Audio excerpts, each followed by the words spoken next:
যখন অ্যাক্টিভিস্ট হিসাবে কথা বলতাম, আমি একটা কথা খুব বলতাম, সেটা আবারও একটু বলতে চাই। আমরা যেহেতু ছোট দেশ, শক্তিতে সাইজে তুলনামূলকভাবে, আমাদেরকে একটা কথা সবসময় বলা হতো, বন্ধু পাল্টানো যায়, এটা ফরেন পলিসির ক্ষেত্রে খুবই বলা হয়, কিন্তু প্রতিবেশী পাল্টানো যায় না। এটা সত্য কথা। কিন্তু এই কথাটা আসলে ইন্ডিয়ার ক্ষেত্রেও সত্য, তাই না? তারা চাইলেও আমাদেরকে পাল্টাতে পারছেন না, আমরা তার প্রতিবেশী হিসেবে থেকেই যাচ্ছি।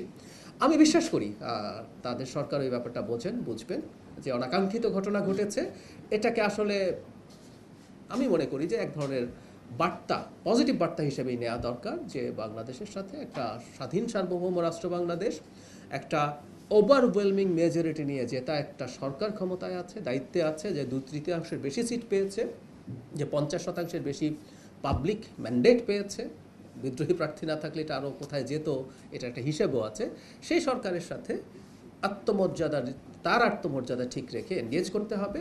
এটা আমি বিশ্বাস করি ইন্ডিয়ার প্রশাসন, নীতি নির্ধারকরা বুঝতে পারবেন। এই ঘটনা সেটাকে হয়তো মানে তাদেরকে আরেকটু সতর্ক করবে, কিন্তু আমি মনে করি না এটা কোনো খারাপ পরিস্থিতির দিকে সম্পর্ককে নিয়ে যাবে।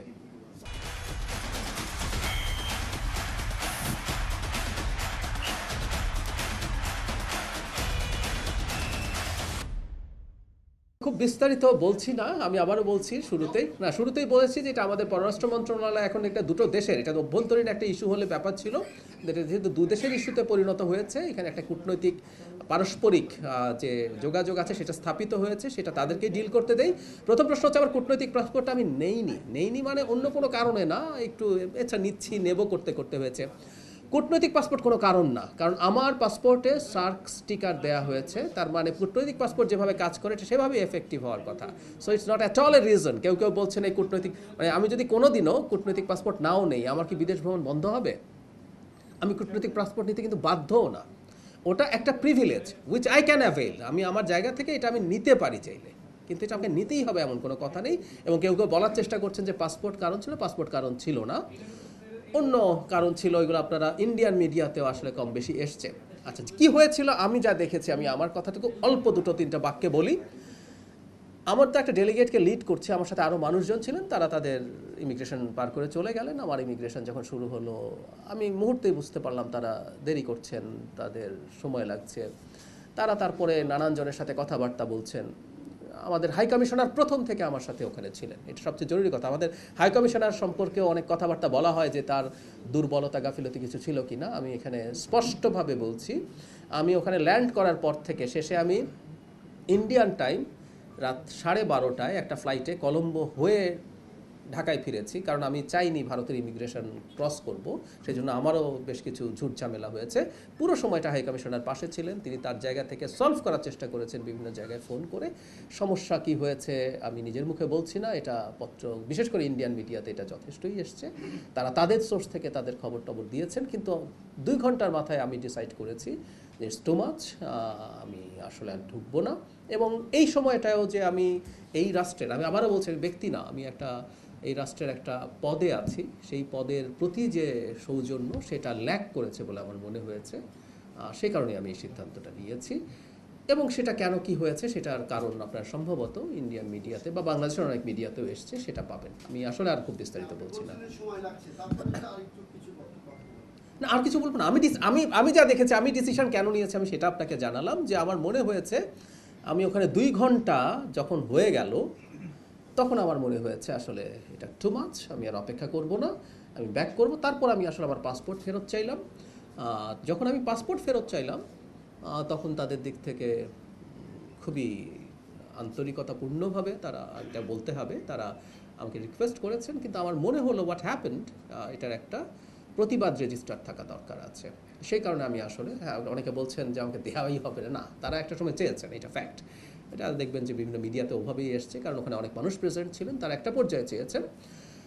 কিন্তু আমার মনে হয়েছে যা হয়েছে তার একটা প্রতিবাদ রেজিস্টার থাকুক। আবারও বলছি, এটা কোনো শত্রুতার বিষয় না, এটা হচ্ছে একটা মেসেজ আমার জায়গা থেকে মনে হয়েছে দেয়া উচিত, যে আমি ম্যালট্রিটেড হয়েছি, আমার সাথে সঠিক বিহেভ করা হয় নাই।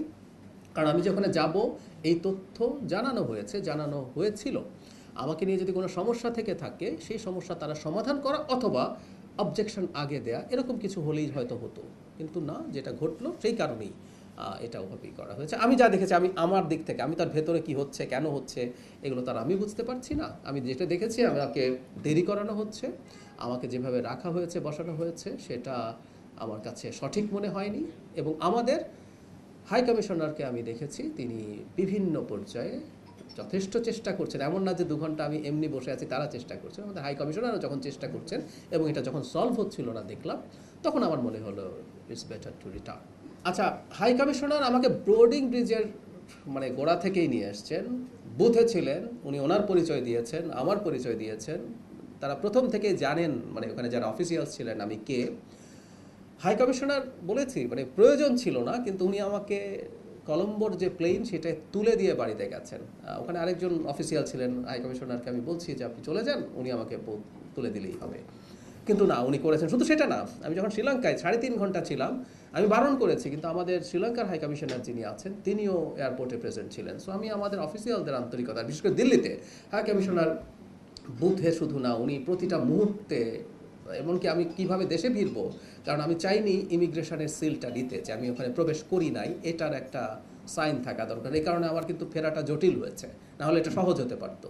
কিন্তু আমি ডিসাইড করেছি যে আমি এই সিলটা এবার নেব না। মানে আমি নেওয়া মানেই তো হচ্ছে আমি ইমিগ্রেশন ক্রস করেছি, এন্টার্ড ইন্ডিয়া, এবং ডিসাইড করেছি। তো ওই কারণে যাবতীয় ব্যবস্থাপনার প্রয়োজন সেটা শেষ পর্যন্ত ইনফ্যাক্ট হাই কমিশনারই করেছেন।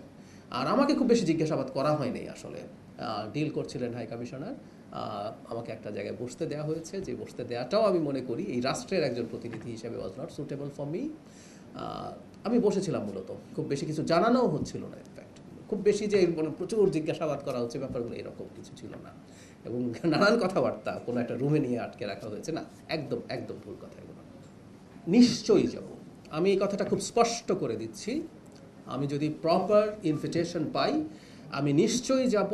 আমি ভারতের সাথে এনগেজ করতে চাই, লজিক্যালি অ্যান্ড র্যাশনালি। কথাটা খুব ইম্পর্টেন্ট।